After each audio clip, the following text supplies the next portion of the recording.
ปี 2025 สปป.ลาวม่านคดียาเสพติดได้กว่า 3,600 เรื่องกักตัวผู้ถูกหาหลายกว่า 5,600 คนกำลังป้องกันความสงบรายงานผลสำเร็จครั้งใหญ่ในการปราบปรามยาเสพติดทั่วประเทศเมื่อวันที่ 16 กุมภาพันธ์ 2026 ที่ผ่านมาในกองประชุมสรุปเรียกงานปกส.ประจำปี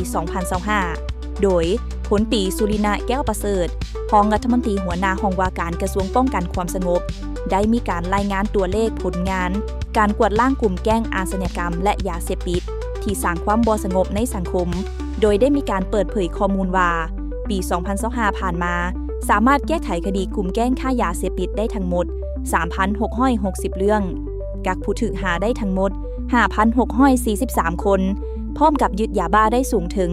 244,306,373 เม็ดน้ำหนักกว่า24ตันเฮโรอีน371 กิโลยาไอซ์กว่า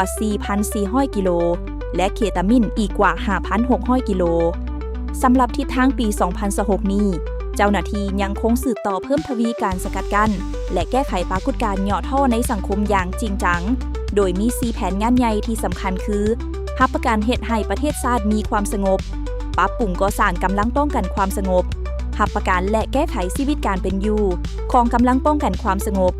ผัวพันและร่วมมือกับสากล